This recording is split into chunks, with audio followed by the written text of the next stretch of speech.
L'actualité locale et régionale en continu. Grand Lille TV, toute info. Bonjour à toutes et à tous et bienvenue sur Grand Lille TV. Nous sommes le lundi 1er août et on est toujours en votre compagnie chaque jour et tous les quarts d'heure pour tout voir et tout savoir de l'actualité du Grand Lille. L'info qui avance avec vous ou près de chez vous, voici le journal préparé et par l'ensemble de la rédaction. L'info à la une tout d'abord, c'est ce fameux plan de déplacement de Lille dont on vous a déjà parlé ici la semaine dernière et qui ne fait pas l'unanimité au sein des communes de la métropole et des partis politiques. Le député maire de Marcq-en-Barœul, Bernard Gérard, dénonce notamment un manque de concertation. Sa circonscription, la 9e, englobe les quartiers de Saint-Maurice-Pelvoisin et de Fives à Lille, indirectement concerné par le plan de circulation. L'élu des Républicains explique notamment se joindre à Jean-René Le Cerf, le président du conseil départemental, réclamant en tous les deux une consultation participative à ce sujet. Il a donc écrit il y a 10 jours déjà à 6000 habitants concernés pour les informer et réclamer un référendum. Bernard Gérard estime que ce plan va réduire l'accès au centre-ville et boucher le périphérique. Et tout l'inverse justement de ce qu'annonce avec objectif la mairie de Lille. Bernard Gérard en vacances au moment de l'interview, c'est donc son attaché parlementaire Thomas Miachon qui a répondu à Clotilde Leguévac. On a été mis devant le fait accompli, mais jamais il y a eu de concertation. Les gens n'ont jamais été mis au courant d'une quelconque concertation, et c'est ça qui est critiqué. C'est le manque de concertation citoyenne. Et énormément de commerçants, surtout, râlent en disant « mais attendez, ça va congestionner Lille, notamment les quartiers fivois et Saint-Maurice-Pelvoisin, ça va les congestionner. Il y a déjà des problèmes de stationnement, ça va les aggraver. Et de circulation également, il y a aussi des gros problèmes de circulation dans ces quartiers, il faut le savoir. Et voilà, les commerçants ont peur pour leur commerce. Autre info aujourd'hui, le virus Zika dont on ne parle plus beaucoup dans l'actualité nationale ou internationale, mais il concerne tout de même encore les départements français d'outre-mer. Alors si vous avez prévu de partir aux Antilles prochainement pour vos vacances cet été, sachez qu'une plateforme d'information a été mise en ligne par l'Institut Pasteur de Lille il y a déjà quelques mois. Tout ce qu'il y a à savoir sur ce virus, les pathologies mais aussi et surtout les solutions de vaccination, des conseils pour les voyageurs sans alarmer, juste pour bien préparer votre trousse à pharmacie et être conscient des risques.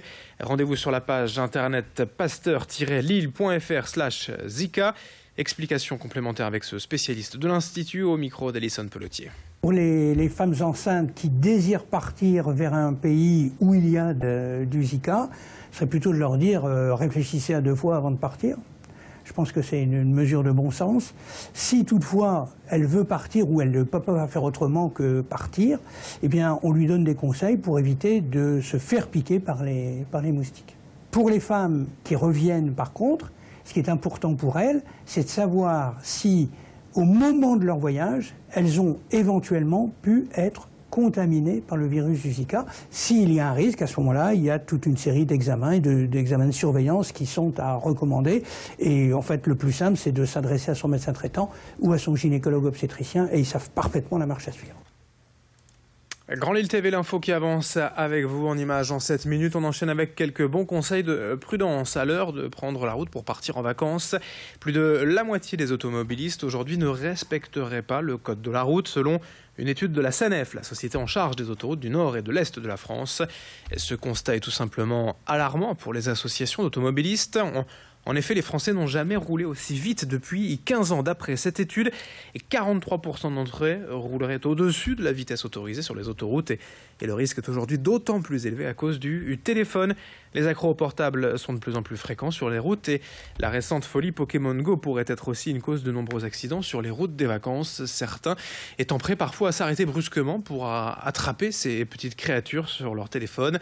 On écoute le responsable formation sécurité routière de l'Automobile Club du Nord qui donne quelques exemples de problèmes de comportement, interrogé par Clotilde Leguévac. On est dans une période post-attentat où effectivement les forces de police et de gendarmerie sont assez mobilisées pour la sécurité de nos concitoyens. Et effectivement, il semblerait qu'il y ait quelques petits relâchements au niveau du comportement routier parce que forcément, il y a aussi moins de contrôle routier fait par les forces de l'ordre. Donc ça, c'est une chose. Mais le comportement, je dirais, dangereux aussi des automobilistes prend plusieurs volets, quoi, hein. Il n'est pas aussi nouveau, quoi, quand même, quelque part. Il y a quand même quelques imprudences qui datent. Et puis une autre image encore dans cette édition pour découvrir ce nouveau service pendant les vacances, la garde d'animaux.